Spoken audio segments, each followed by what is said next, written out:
Great song there from Eunice Njeri, and the song is titled Wani Shangaza, playing on Hope FM. Listen and leave. It is now 25 minutes to 8 o'clock. Thank you for joining us on this program where we seek to help one another in matters health, in matters spiritual, and in a wholesome way, so that you may grow to be the kind of person that God wants you to be. Case in point, tonight we discuss matters health, and specifically we look at the health of your bones. And so tonight we want to understand what neck pain is, causes, symptoms, and effective treatments, because it's important that you get the help that you need.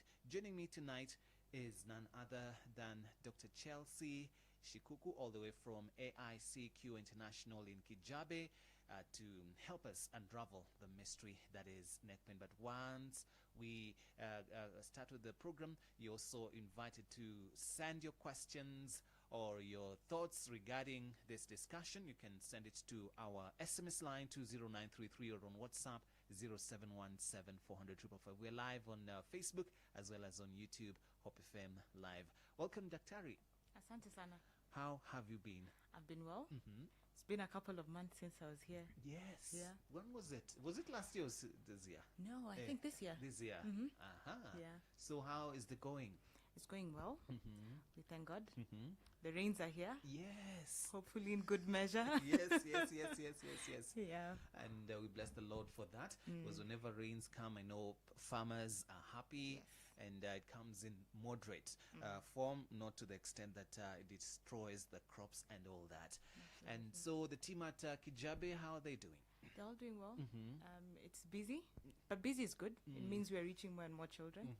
So we can't complain. We're grateful Right. for God's grace and the fact that we continue to do what we do. Yeah. Hey, awesome. And so tonight, as I hinted, we're going to unravel the mystery that is neck pain, because I gave a bit of an introduction at the very beginning. If you've ever woken up with a stiff neck that refuses to budge, or maybe you felt a nagging ache creeping into your shoulders after a long day at your desk, we're talking about neck pain. And so we'll start from the very beginning to get to understand what this is. And so we'll start probably to understand what neck pain is. You can explain to us what causes neck pain and how common it is. Okay. So neck pain is actually quite common. It's one of the most common symptoms or things people will experience in their day-to-day lives. And maybe as we go through the courses, we'll begin to see why that is the case. So for most people, it's a muscular problem. A lot of it will be stiffness around the muscles, usually of the neck. And that could be due to various reasons. It could be just because you're straining it, be it how we choose to sit in our day-to-day work. So especially the people who do desk works or have to sit for long hours, your posture determines how you're able to align your spine during the day. For those of us who are active, how we sleep, you know, the type of bed that you choose, the type of pillow, how many, is it soft, is it stiff? So a lot of those could result in muscular pain. And then sometimes it's just strain. So say if you're in a sports activity that requires you to stress your muscles a bit more, you'll find that could be a cause. And that's the bulk of the population. It would be just due to the daily stress or strain in our day-to-day activities. But there are other things that could also give you neck pain, not just muscle problems. In the neck, you not just have muscles, we have the spine also. And the spine is just stacked bones over each other. So just like age, the bones and the joints age. So when that begins to happen, then that could give you pain. In between the bones, you have discs that act like shock absorbers. So if those are aging also, or if it's shifted and it's pinching on a nerve, it could give you neck pain. So that's the other reason. It could be just the nerves that are coming out from the spinal cord at the neck level that's giving you that. And the neck is closely related with your shoulders. So sometimes it could be something from the shoulder that actually radiates or moves or presents itself as neck pain. And I believe those would be the most common reasons or causes for that. Yeah. So, are these neck pains classified, and do they have a specific, probably a scientific name for this kind of pain, that other kind of pain? Yeah.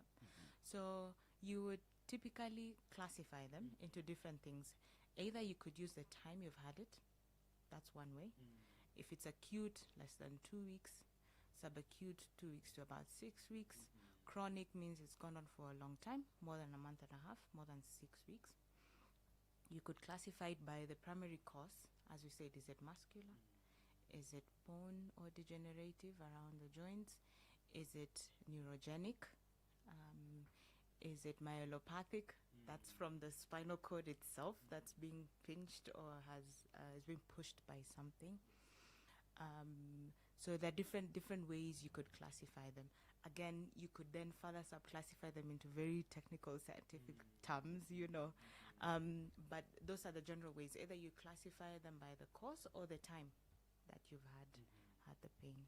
Yeah. And so, for a patient who presents themselves at your practice, how can someone then differentiate between mild neck pain and something more serious that requires medical attention?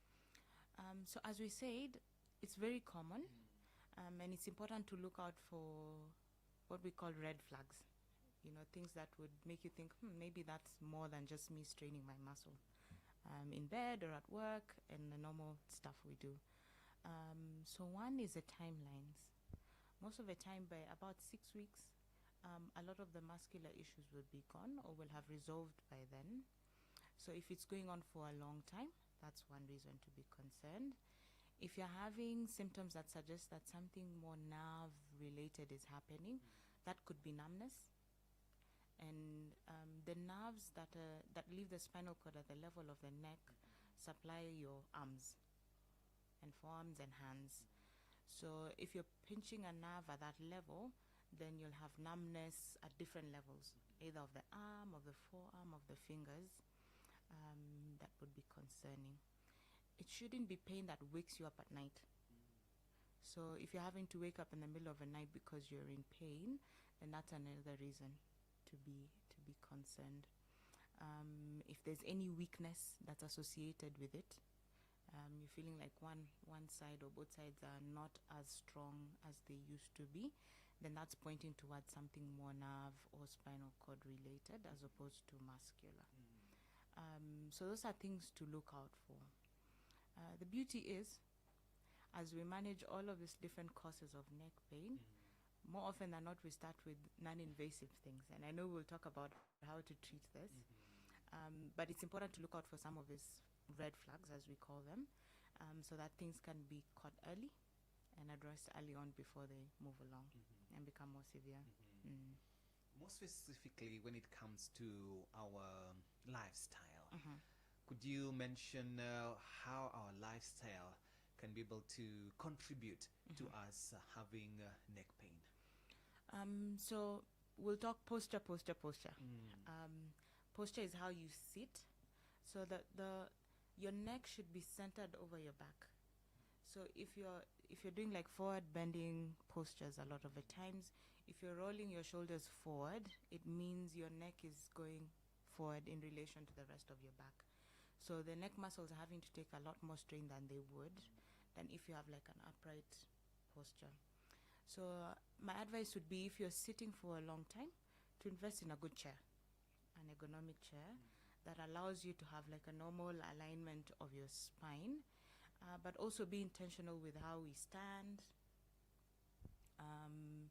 My younger brother reminds me all the time about this. Yes. And just how we sleep is also very important, because a lot of the times you'll have like a muscle strain or stiffness in the morning. So the type of bed that we choose is important. You're better off lying flat than on a stiff pillow. because a stiff pillow doesn't allow your neck to contour like it normally would. It would make you sleep on very awkward positions and postures. A soft pillow that allows you to take the normal contour of your neck is very, very important. One of my teachers back in the day was also against one sleeping position which I happen to enjoy, which is sleeping on your tummy with your neck on the side. That has been shown to put a lot of stress on the neck.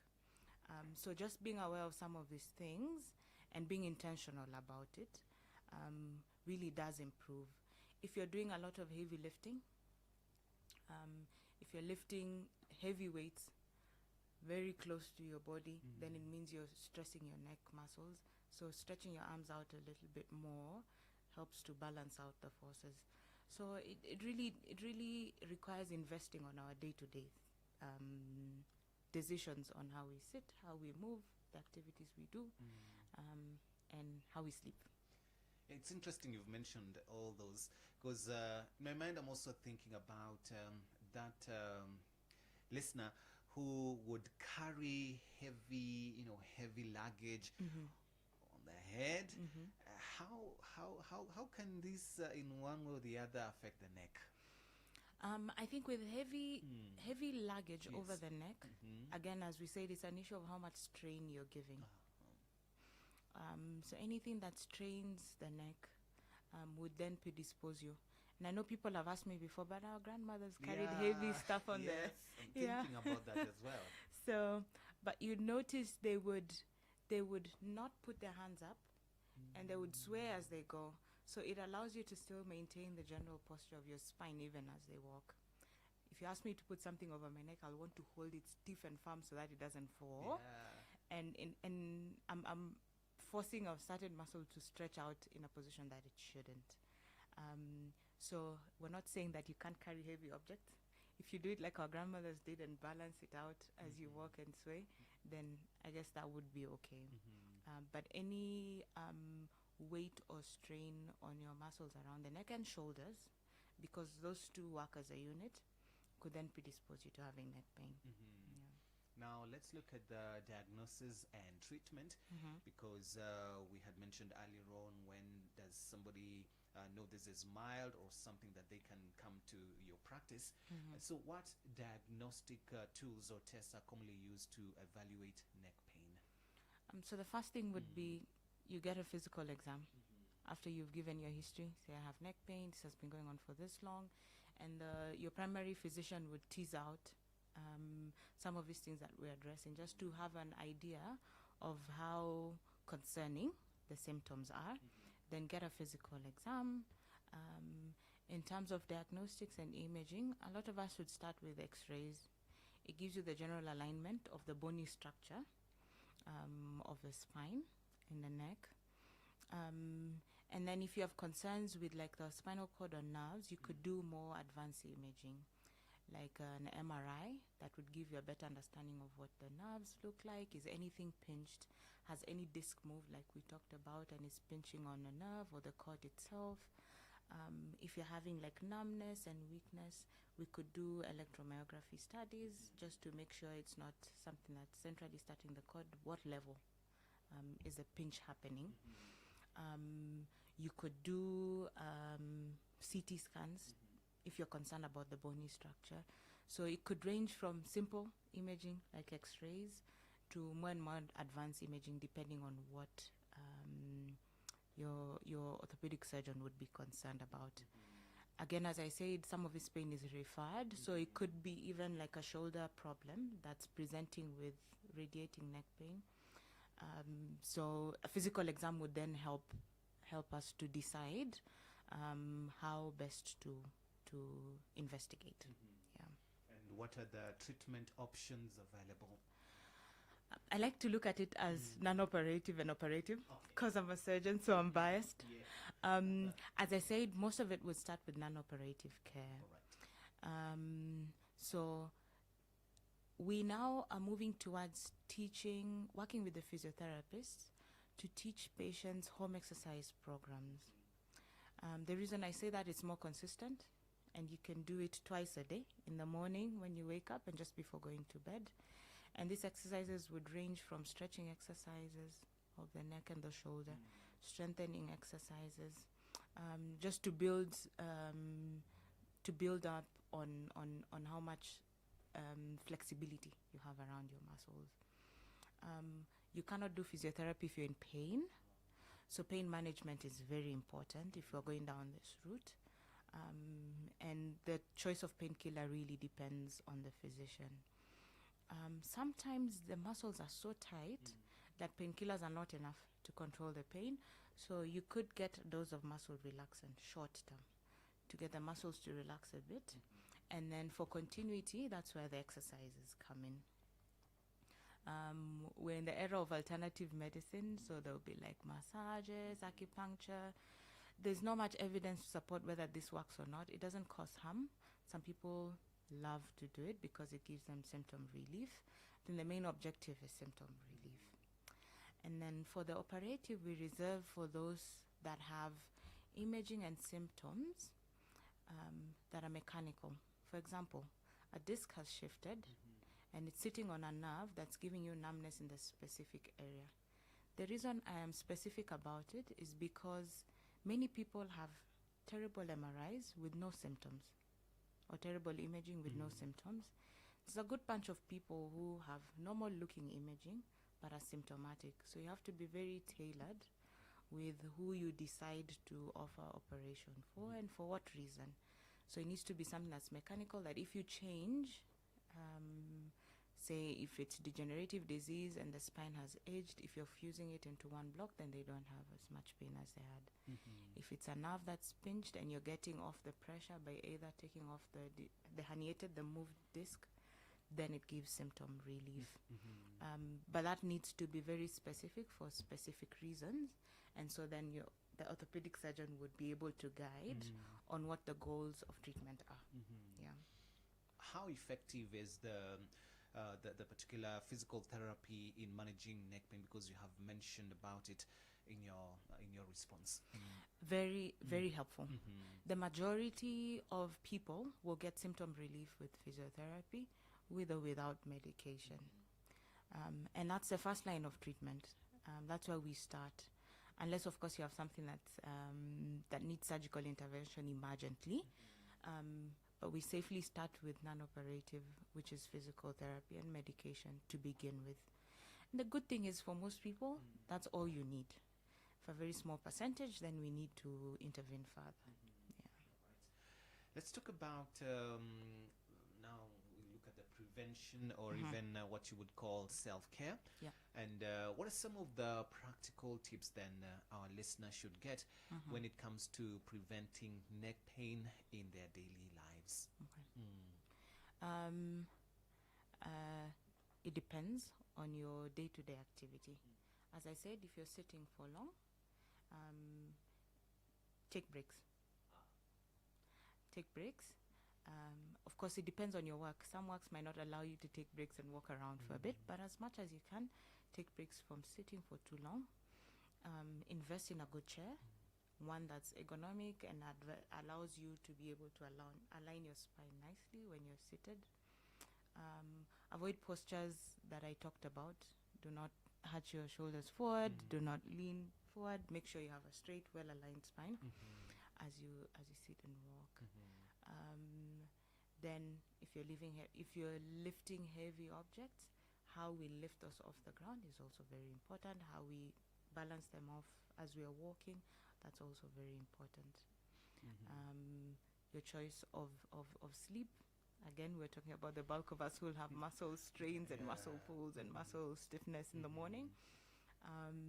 Making sure you have good soft pillow that allows you to generally contour your neck as well. If not, you're better off sleeping flat than on a stiff pillow. There is a certain condition we talked about previously, not today.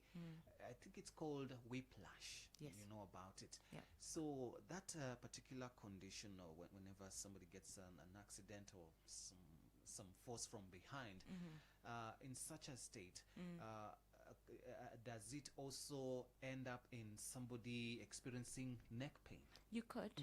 A lot of those would be traumatic events. Let's assume you're in a vehicle, buckled up, and the driver stops quickly. And for our physics classes, there's a role of inertia. And so yes. your body will move forward even as the vehicle stops. And usually that sometimes can cause strain. Sometimes just the muscles. With the whiplash, we have ligaments, which are soft tissues that hold the bones together in the spine. So you could either strain that, sometimes even tear it, and end up with like an unstable spine that needs to be stabilized. But yes, post-traumatic does happen. It's not top on the list of causes of neck pain, but it is a cause for sure. And just on that, what role does stress or even physiological, or is it, let me put it, psychological health play in neck pain? So there are many. The technical word is psychosomatic. What that means is you're going through something emotional that manifests itself physically.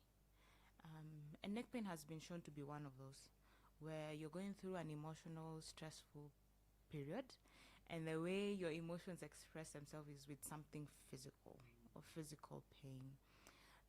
So being able to address the emotional turmoil or emotional difficulties that you're going with sometimes helps to completely relieve the pain. And we see that where people come and you do all this arrays of tests and everything comes back normal. And if you invest a bit of time and they tell you, actually, I'm going through a difficult patch in my life. And so helping them through that journey could then help with resolving what is physically manifesting to be pain in the neck.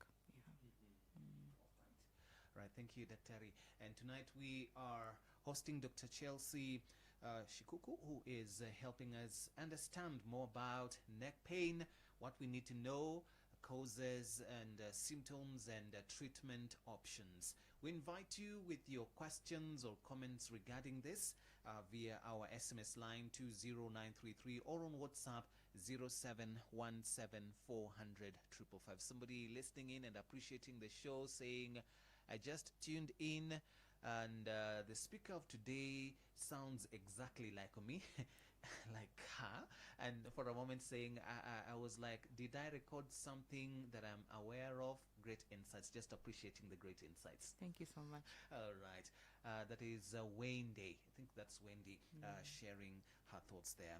Also, in the next hour, we'll continue with more of this, and we invite your questions as we carry on with this conversation. And this is also to let you know at the top of the hour, we'll have Fresh with Banny.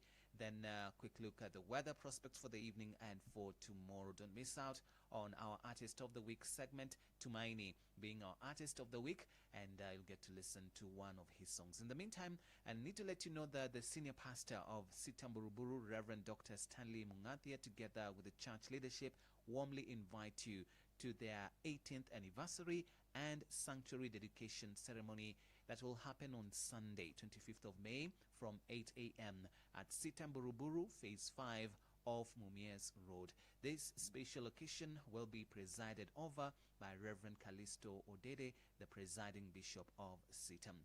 The theme is celebrating God's faithfulness, and you want to join us for this historic celebration as we reflect and rejoice in God's enduring faithfulness. That's happening this Sunday at Sitamburuburu from 8 a.m. and you are most welcome to join them in this wonderful time of celebration. Breath of heaven. And that today we don't say thank you to God. There are some things that we have not seen that He's done for us. Breath of heaven now breathes more ministry, more counseling, and worship your way in the evening. I want to say thank you. Breath of heaven. Settle down to a night in God's presence with the most awesome praise and worship music. Listen and live on 93.3 FM in Nairobi, 93.9 Western Kenya, and 101.9 Mombasa. Hope FM. It's now 8 p.m. Listen and live. A revival is breaking out. The voice of hope in the air.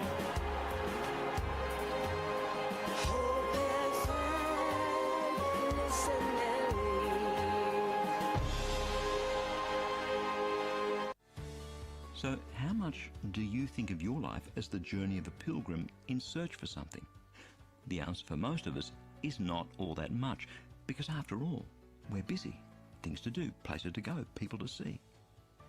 Hi, I'm Bernie Diamond, and welcome again to Fresh. At the other end of the spectrum from busy is bored. Many, the elderly, those struggling financially, have nothing to do, no place to go, no one to see. So, pilgrim? Journey? I don't think so. And yet, have you noticed how you're invariably looking forward to the next thing?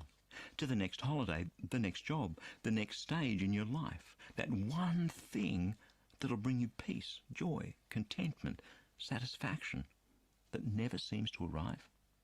Yeah, many, like pilgrims on a journey, are chasing after a host of different things just to discover one mirage after the next. Is it time to stop that, to actually find what you're looking for? Psalm 86, beginning at verse 8. There is none like you among the gods, O Lord, nor are there any works like yours. All the nations you've made shall come and worship before you, O Lord, and shall glorify your name. For you are great and do wondrous things. You alone are God. 20th century pastor and theologian Arthur Pink put it like this: happy the soul that has been awed by a view of God's majesty. Friend, we're never going to find what we're looking for on this earth, because no matter how many tin pot little gods set themselves up along your journey, they're all merely a mirage. Only God himself can satisfy the deepest yearning of your soul, for he alone is God. That's his word, fresh for you today. And please don't forget to receive your daily Fresh message. Stop by at freshdevotional.org to subscribe. It's quick, it's easy, and while you're there, if you need prayer for anything, you can share your prayer request so that we can pray with you. Because the only sort of prayer the Bible teaches about is the sort that has powerful results. That's all at freshdevotional.org. Sunny, Rainy, hot. chilly. Every day we keep you updated. Hope FM weather.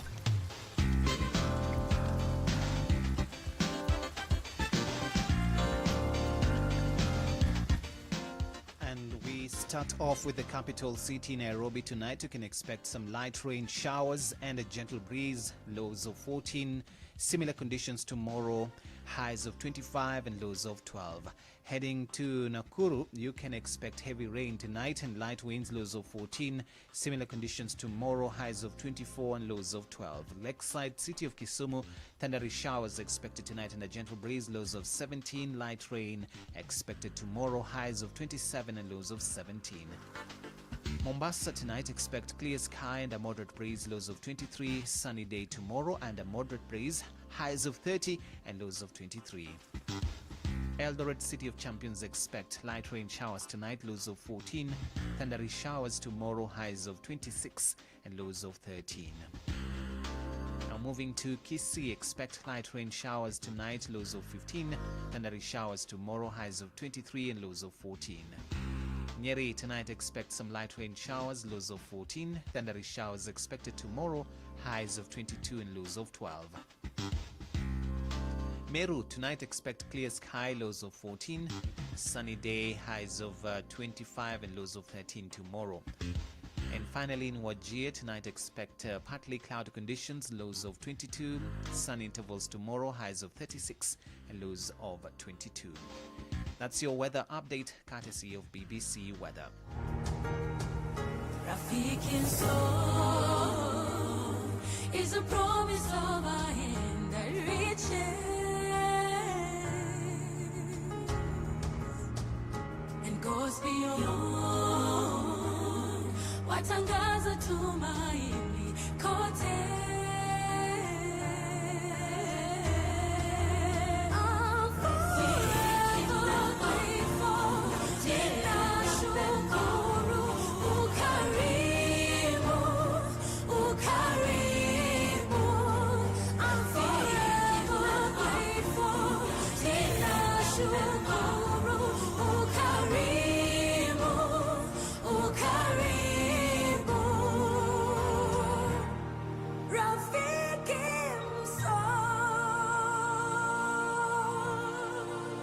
Thank you for being a friend of Hope. To donate, kindly use the M-Pesa paybill number 933933, account FOH.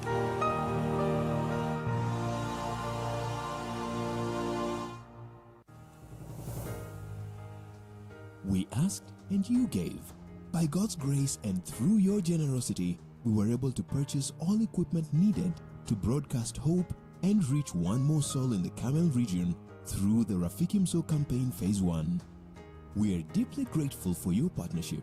Because of you, the message of hope is spreading farther than we could ever go. Now, as we embark on this mission, we call upon you one more time to help us reach one more soul by becoming a friend of hope. Send your donation of any amount to the M-Pesa paybill number 933933, account FOH. Let's spread the light of hope one soul at a time. Wewe ni rafiki mso.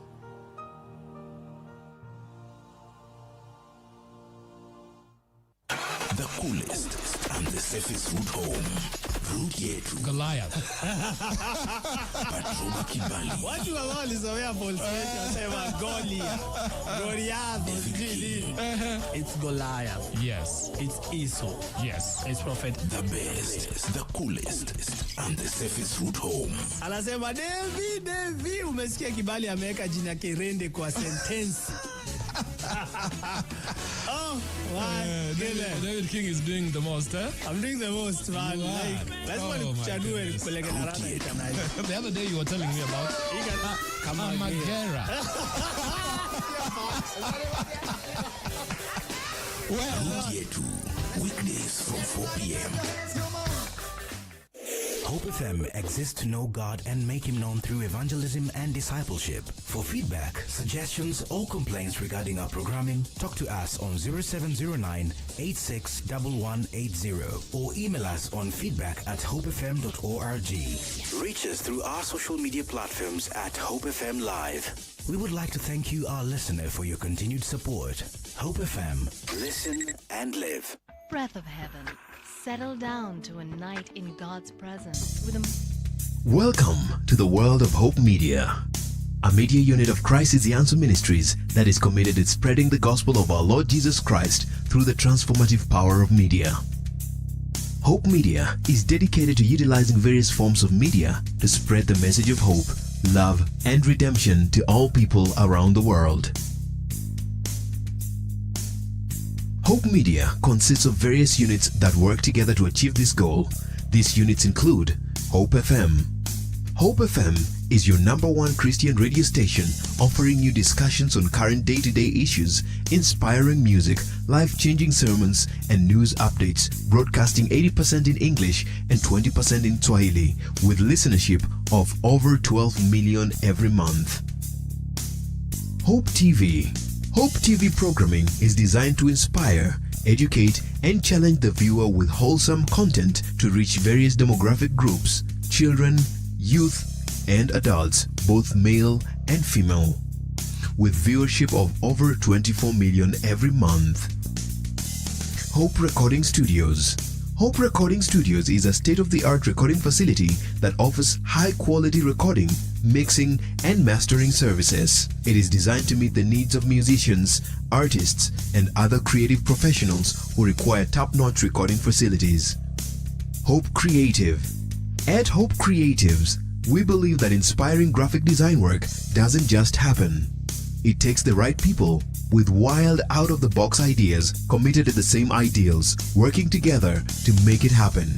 We listen, we learn, we brand. Hope Digital. Hope Digital is a creative digital unit within Hope Media. We are driven by a passion to creatively express ourselves while influencing you with the same creative energy in online spaces and beyond. At Hope Media, we believe that media can be a powerful tool for spreading the message of hope as well as grow your business through advertisements, and we do this with excellence. For more information regarding our services, please visit www.hopemediakenya.org or call us on 0709 861 180. Hope Media. We keep hope alive.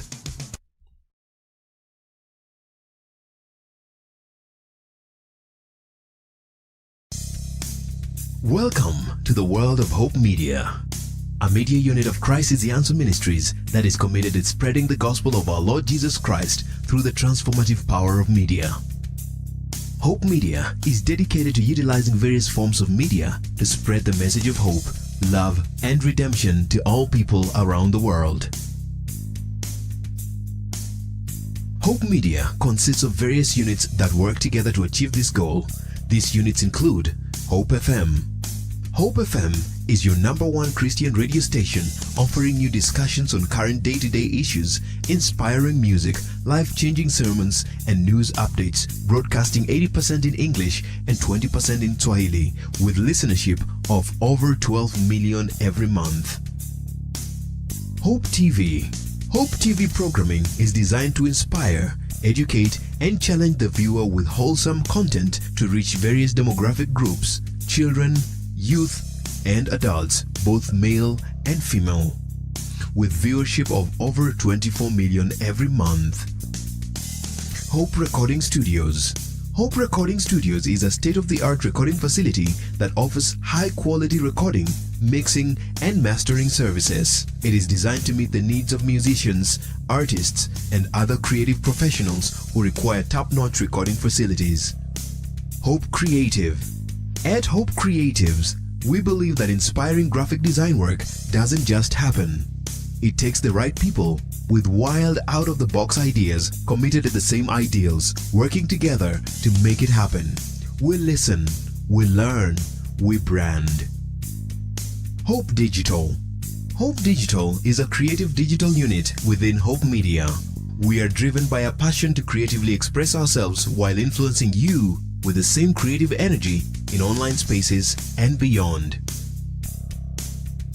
At Hope Media, we believe that media can be a powerful tool for spreading the message of hope as well as grow your business through advertisements, and we do this with excellence. For more information regarding our services, please visit www.hopemediakenya.org or call us on 0709 861 180. Hope Media. We keep hope alive.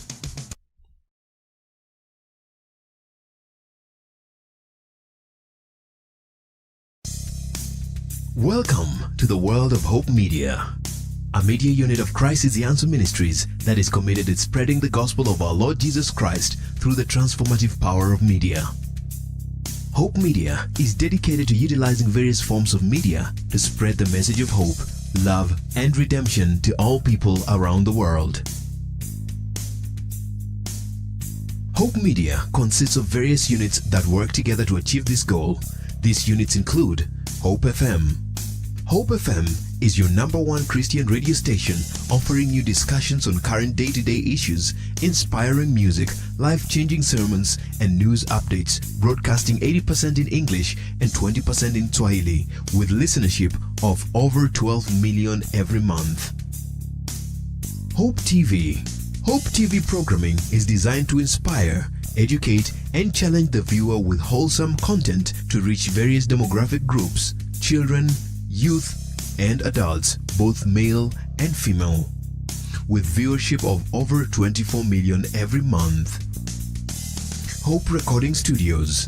Hope Recording Studios is a state-of-the-art recording facility that offers high-quality recording, mixing, and mastering services. It is designed to meet the needs of musicians, artists, and other creative professionals who require top-notch recording facilities.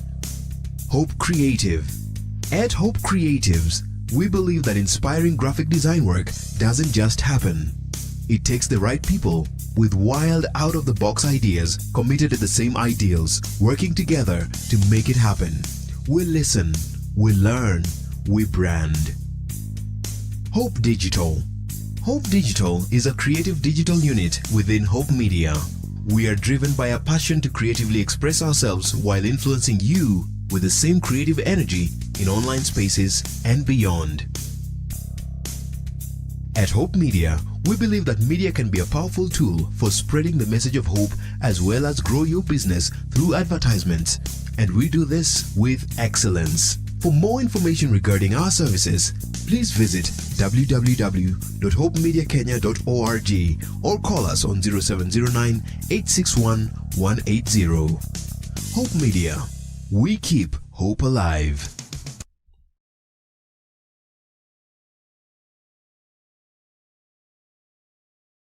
Prevention and some of the tips that you need to know in order to deal with neck pain. And just to let you know, we are also live on Facebook and on YouTube at Hope FM Live.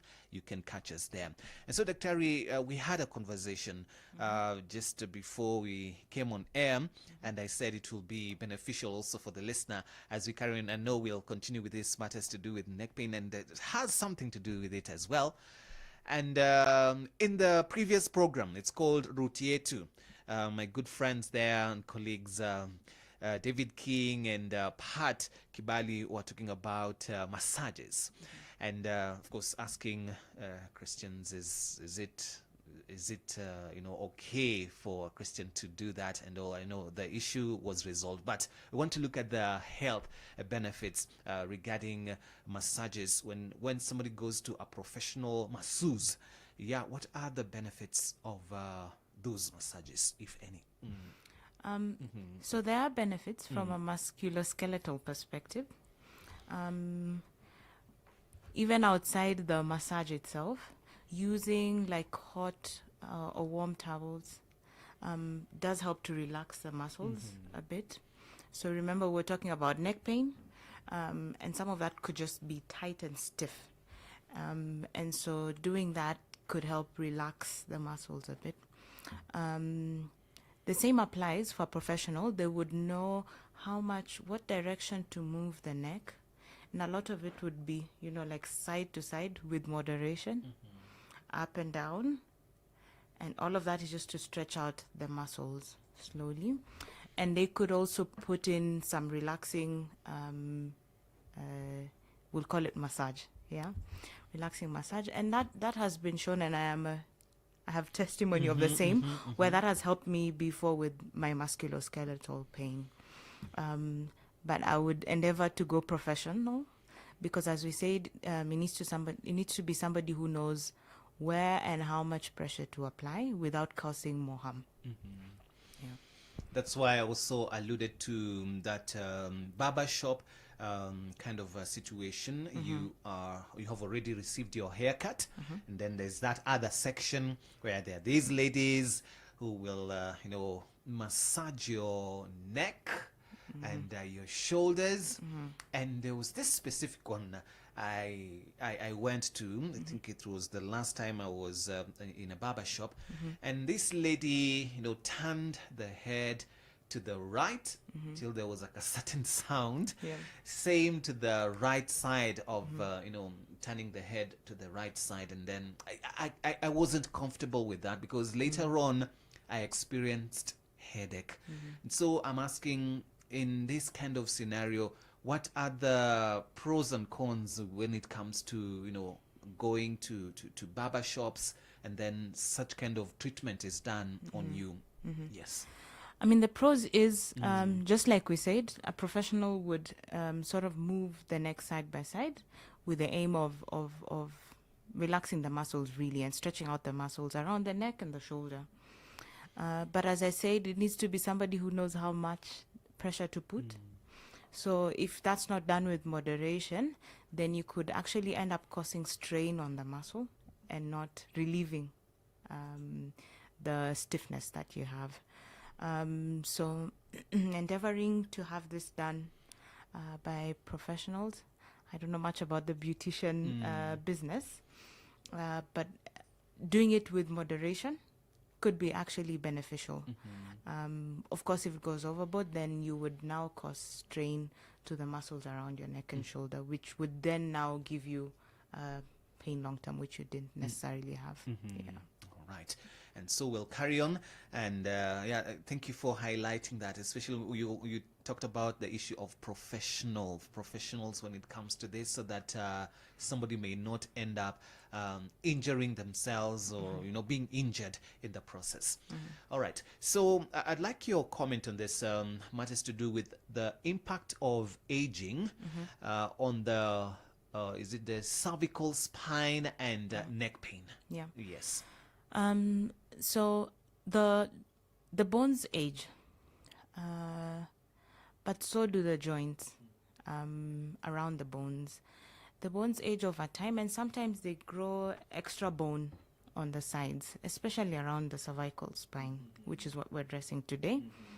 And those extra bones could pinch onto nerves, or sometimes pinch onto the cord, depending on where it's outpoaching and growing from. But also the joints, remember we say the spine is a stack of bones. So if you have aging processes within either the discs that's shock absorbing between the bones or the joints that are formed around it, then they get what we call degenerative spinal disease, which can be very debilitating sometimes, especially when it starts to interfere with the spinal cord and starts to interfere with the nerves, because then you would start to see some of the red flags that we discussed in the last hour. But age is not something we can stop. So you could improve the symptoms as you go, but unlike the other type of pain, which is more muscular, in the event it does not resolve with non-operative treatment, then some of this would then go towards surgery. If it's like a segment of the spine that's aged and painful, then we could do surgery to make it one block by fusing it. If it's something that's pinching on something, going to remove the excess bone. The discs will age and move somewhere they shouldn't be and pinch on nerves, so moving those out of the way. But yes, aging is not something we can avoid. It's God's given treasure, but it does come with all of the symptoms. Yeah. Let's talk about myths and misconceptions when it comes to neck pain. Probably you've heard of it. You can share with us some of that. I think the most common one I have had is how, and I don't know if it's truly like a myth. You know, you will find mothers who are very keen with how you stand as a girl, you know. And I don't know if I would call it a myth really, because we've now come to find out that in fact how you stand and your posture truly does affect how your spine does. I don't know. I can't think of any, unless you have any ideas of something you have had. I'm thinking, I don't know if this is true, but for our current generation, yes, we tend to look at the phones, and probably you can tell me if it's a myth or a misconception, and we are always there, looking down. Yeah. Does it also cause neck pain, or can it, in the long run, take us to that direction?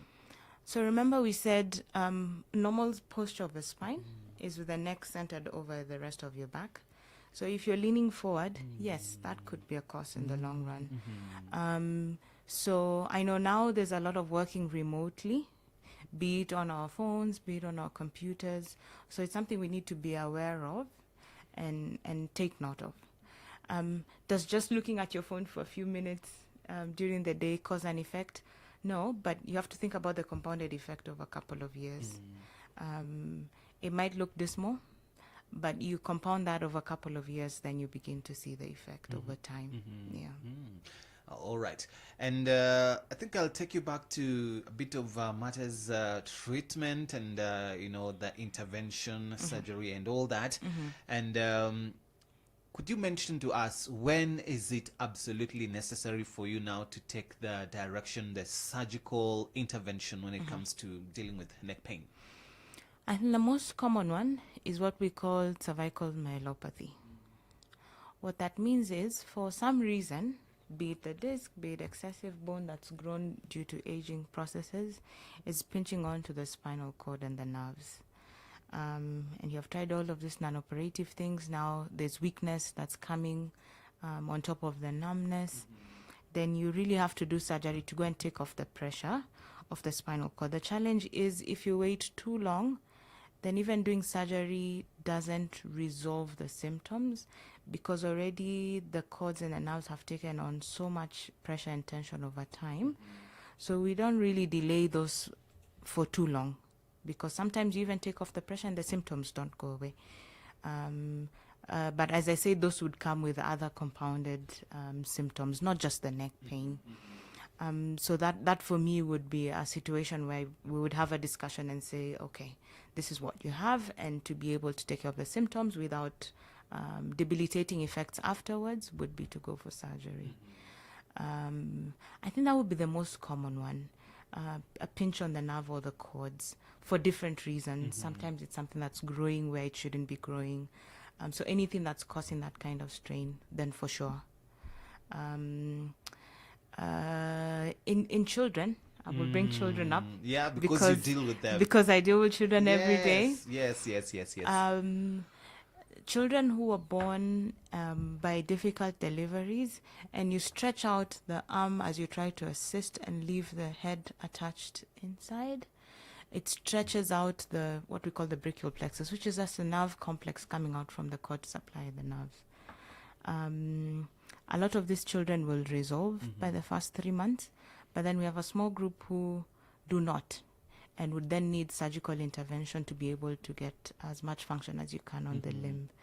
So that's the other thing I can think of. Matters neck pain that would push us towards surgery. Yeah. All right. And as we carry on with Dr. Chelsea, I see a couple of questions coming through. We'll just get right into them as we allow Dr. to answer them. And this is a question from our listener, Nicodemus. And he says, hello and good evening, doctor. And says, I have been having neck pains for quite a long period of time, and somehow my heart is beating faster than usual sometimes. The left upper limb is kind of getting numb, same as the lower limb.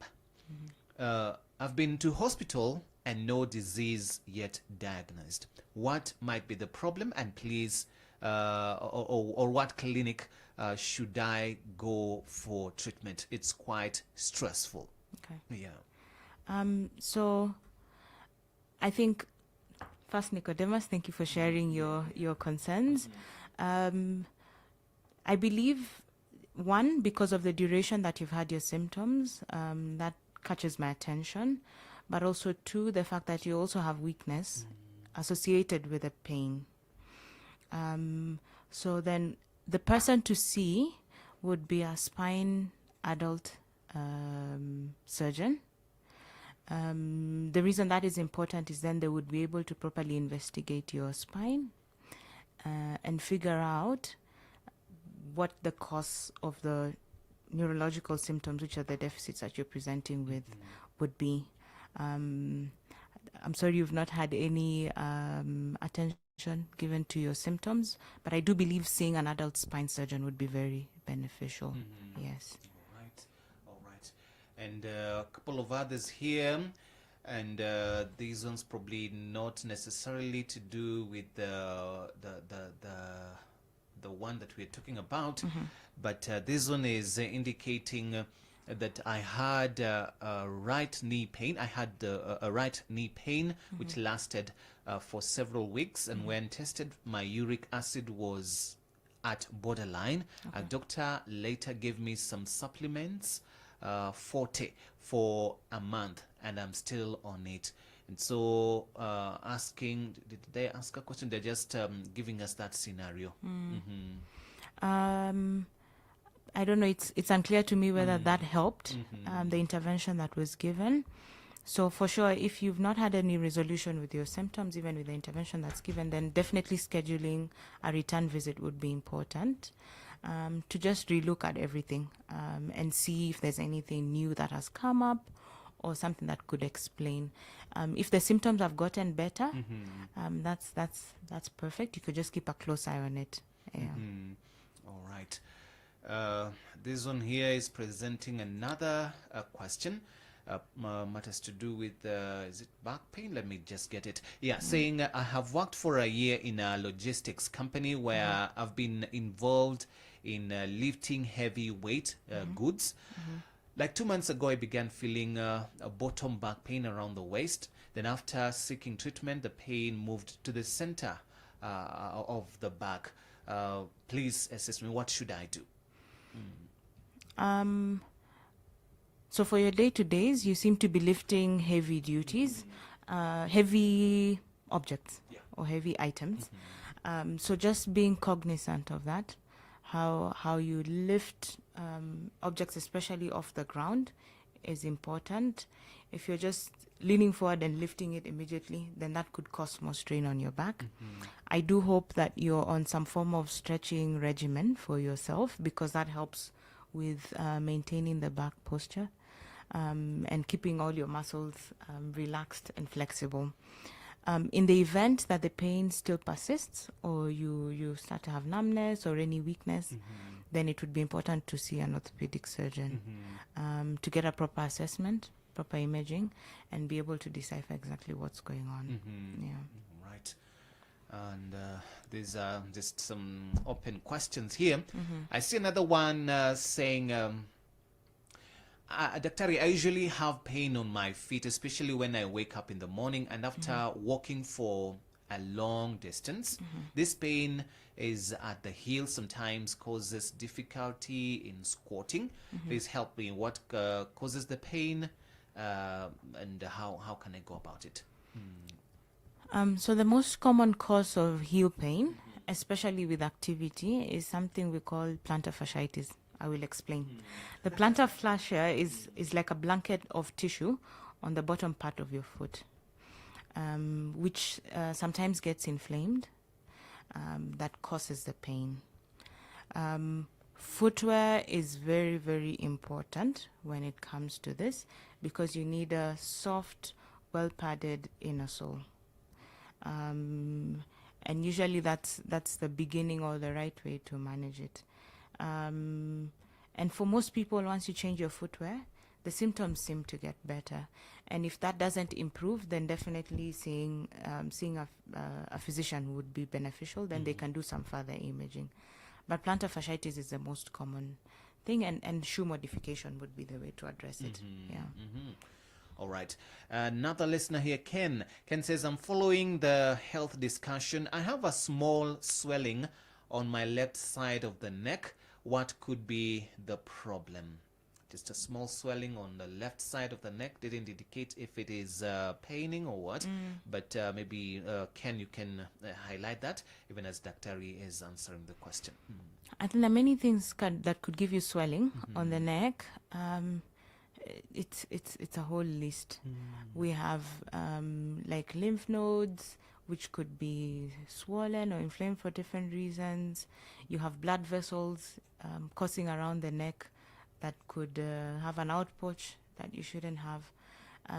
But without giving you scary diagnosis over the mic, I think it would be proper to see a physician, get a proper examination. Sometimes if it's small, asymptomatic, and it's not worrisome, it's something you could watch, but it would be important to differentiate it from things that would be concerned about. And a physical exam, a proper physical exam would be the way to start. Yeah, and he indicates that he's not experiencing any pain. It started some few years ago. All right. So, this one here is sharing a question. Good evening, Doc. For me, I normally have breathing problems. I can lift something or walk a little, but I normally feel like I am carrying a heavy load, and I can be talking on phone, and then I'm asked, mbona unahema hivo? What could be the issue? So easy fatigability, which is what you're describing, is more commonly associated with things either of the heart or the lungs.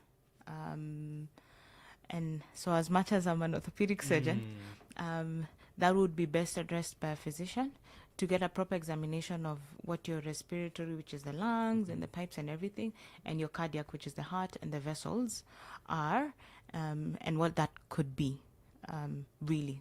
There could be a whole list of things that could cause it, but the right person to see would be a general physician to do a proper exam. Yeah. Okay. All right, we carry on with more of your questions tonight, and specifically we were having our theme around neck pain, but I see a couple of you having questions in some random questions, but it's okay, in matters to do with the health of your bones. Here's another one. Here says, 3 years ago I had an issue with my leg where I got a swelling around the ankle, and went to hospital where I went for an x-ray that showed I had cellulitis. I hope that's the pronunciation. After the treatment, the swollen part didn't appear completely, or didn't disappear completely. Up to now, this part of my ankle is always swollen, and sometimes the back of my knee gets pain. So the question is cellulitis treatable? Cellulitis just means inflammation or infection of soft tissue. So ideally, once you treat it, and the way you treat a cellulitis or an infection of the tissue is by giving antibiotics, it resolves. The other things that could give you swelling around the ankle, the most common one I can think of is varicosities. Now, you have blood being pumped from your heart to the body, but you have veins that pump, or rather that take back blood from the extremities back to the heart. And this would have gates in them. And so if your gates are not functioning as well, then you can have pooling of blood on the legs. But this would sometimes be seen by very distinct, visible veins, especially around the back of the leg and the knee. So if that's the case, then of course seeing a general surgeon would be important. Again, we would start with things non-operative, compression stockings and things like those, and only escalate it to something more advanced in case there's persistent concern. Yeah. All right. But cellulitis is treatable by antibiotics, and once the infection is cleared, then that's that. Yeah. All right. Thank you for that, Doc. Let's look at this one here. And he's asking matters to do with the pillow. I think you had mentioned it in the first hour when it comes to the tips on how to sleep in order to take good care of your neck. Probably you can take it, you can run it by us once again when it comes to our use, the recommendation of the right kind of pillow to use to take good care of our necks. So if you're going to use a pillow, ensuring that it's a soft, contoured pillow is very important, because remember, we don't want to make our necks throughout the night stretch in awkward postures that would put strain on the muscles. Hard pillows are not recommended, because then they would force you to stretch out muscles throughout the night, would have you waking up with neck stiffness in the morning. In the event you can't access a neck pillow, then just lying flat on the bed is more advised than sleeping on a hard pillow. So that's a recommendation for that. Yeah. All right. Let's look at this other question here, and this listener is asking: I had a blood clot on my leg in 2022. Since then, I have been experiencing nerve pains on both legs, and have been on neurocare and vitamin B complex, but the nerves still pain. What can I do? I think, considering how long this has been going on since 2022, so definitely getting a proper assessment would be the way to go. So scheduling a clinic visit, getting a proper assessment. Ideally, a blood clot should not give you persistent nerve pain, but there are certain conditions that affect both the blood vessels and the nerves. So being able to differentiate those, diabetes is top on the list, hypertension is another, could give you both, where you have effects on your blood vessels and effects on your nerves at the same time. But I would definitely recommend you booking a clinic to see a physician, and then they can do a proper assessment and hopefully investigate what's giving you the nerve pain. All right. Here's another question from our listener who says, what's the danger, or how dangerous can it be by removing a lipoma, lipoma behind an ear? It's been there for more than 10 years. So lipomas are excessive fat growing into a lump in different places, and it could happen anywhere in the body, really.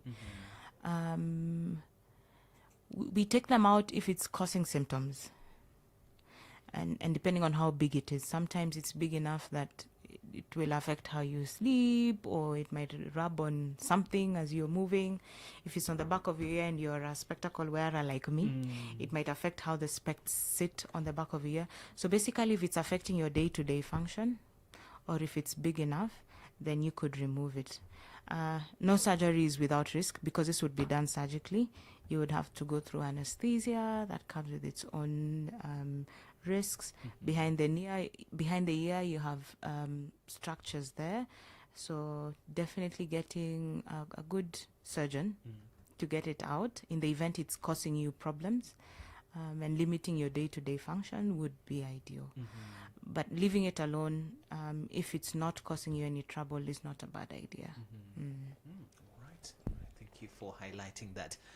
Another question here coming from our listener who says, hi, my feet always get very hot at night, and it makes me so uncomfortable to the point that I struggle sleeping. So it's either I get my feet out of the blanket or use water to cool them down. What might be the problem? This has been going on for years now. So that ties into neuropathic pain, so more nerve related. There are many things that could give you neuropathic issues.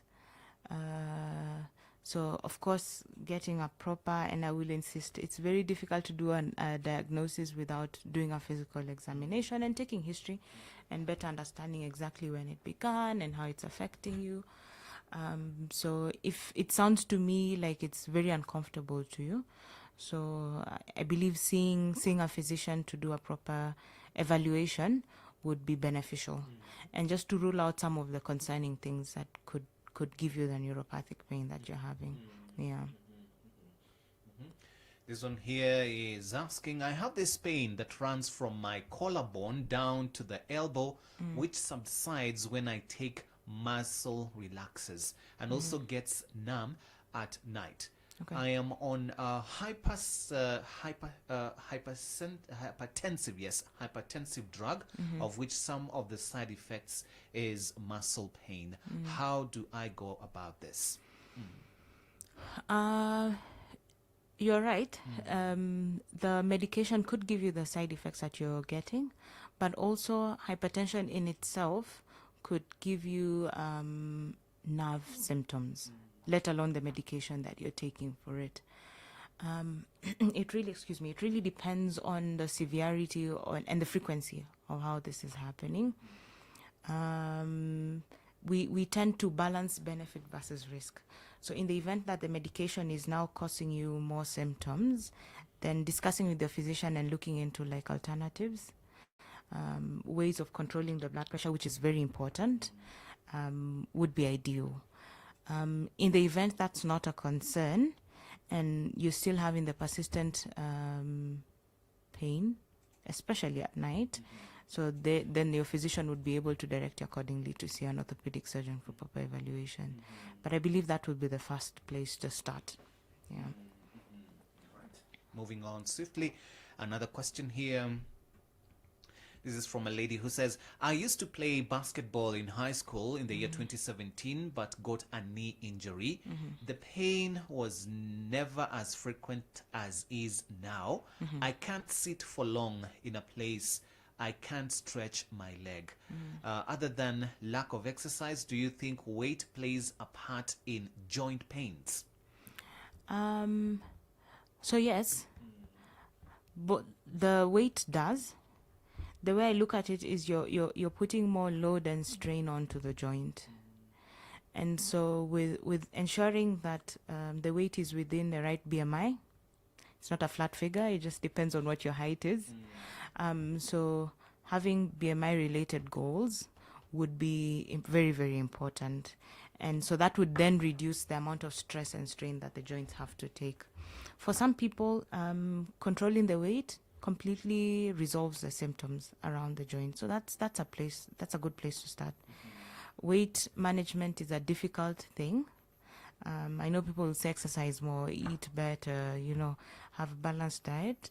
So getting into a form of exercise regimen, however subtle it is, and having a discussion with a nutritionist to have goals would be very important. And as I said, for some people, that's all you need. Once the weight comes down, you have less strain on your joints and the symptoms go away. Yeah. Right. Interesting then. This is a question from our listener who says, I am 34, diagnosed with hip osteoarthritis, currently on Cartil 40. Tried walking after a while, got plantar fasciitis. Now started cycling, but experience on and off discomfort on the hip. What's the long-term treatment, and how long will I take meds? Will I be able to tie my shoelaces on the affected side? So those are the questions there. So hip osteoarthritis is aging of the joint.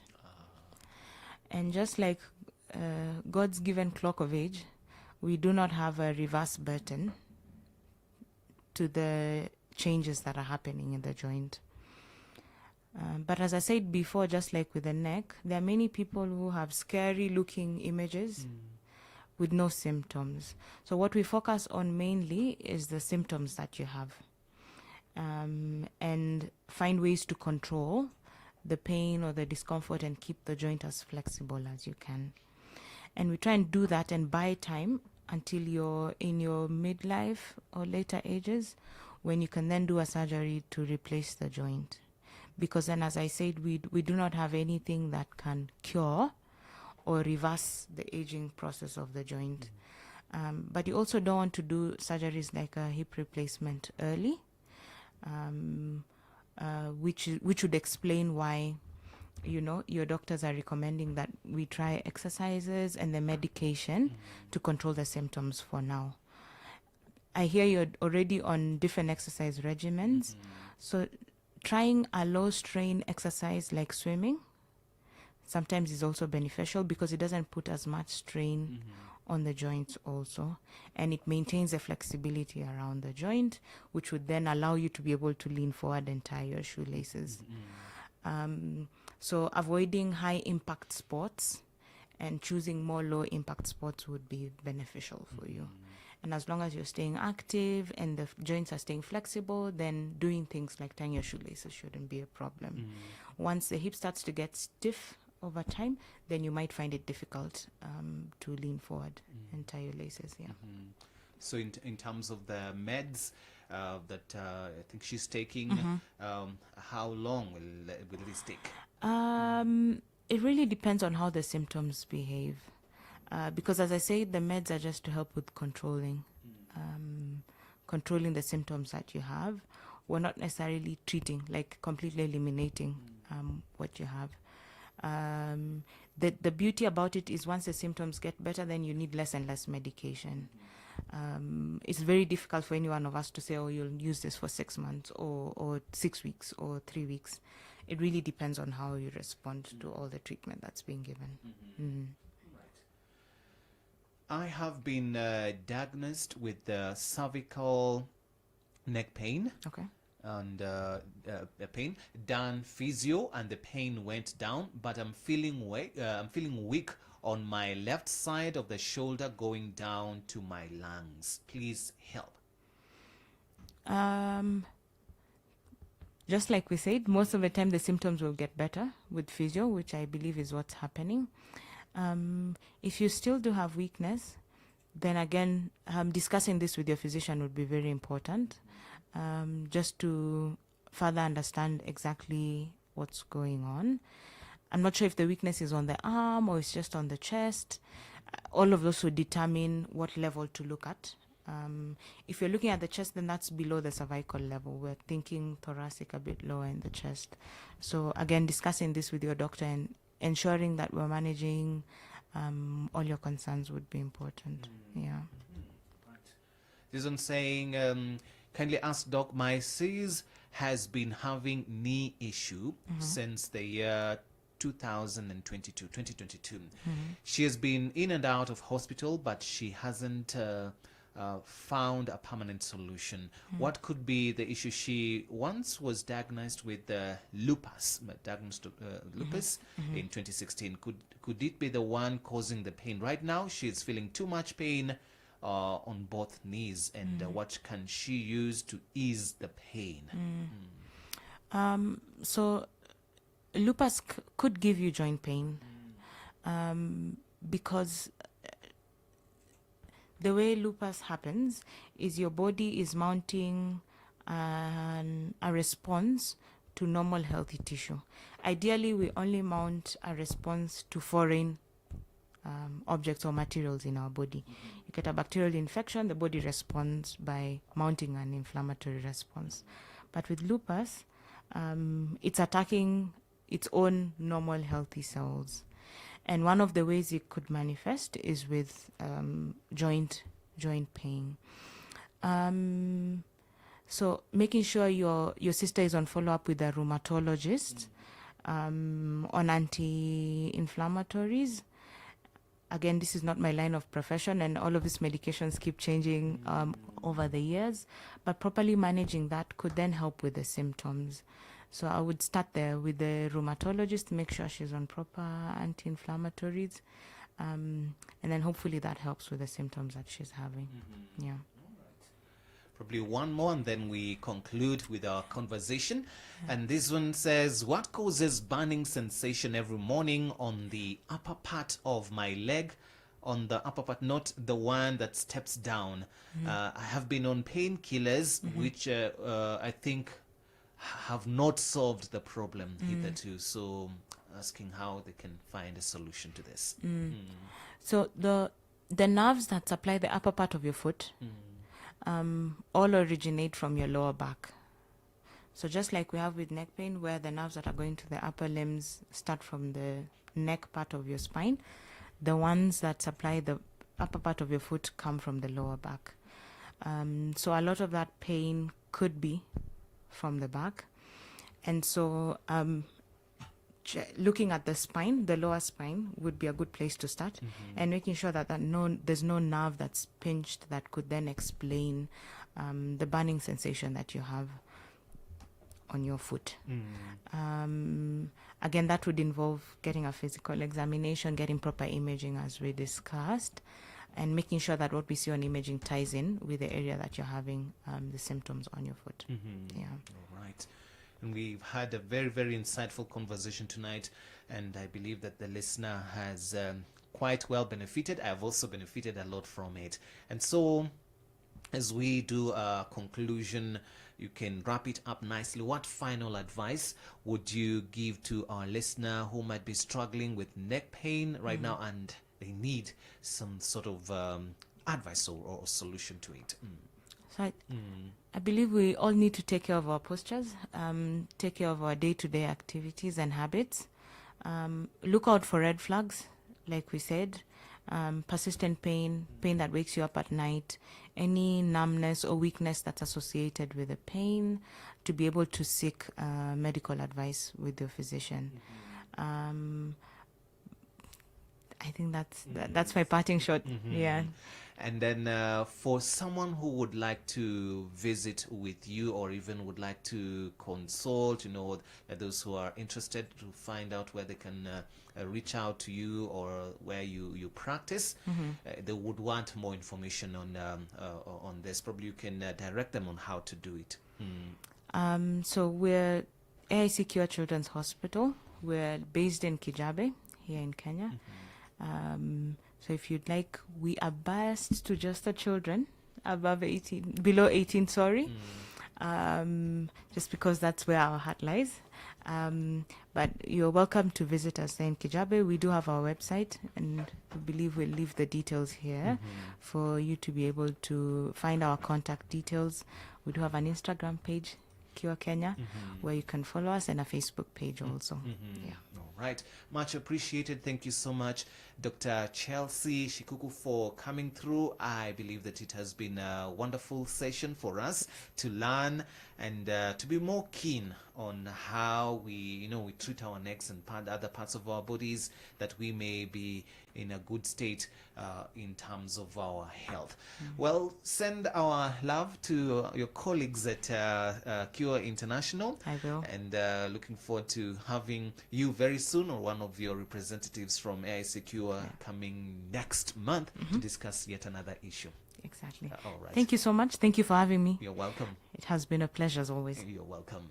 All right, that's just about it on the health moment here on Breath of Heaven, hosting Dr. Chelsea from AICQ International. At the top of the hour, we have from the scriptures, and then reflections at 9:15. At 9:30 the hour, we'll take some time to pray together.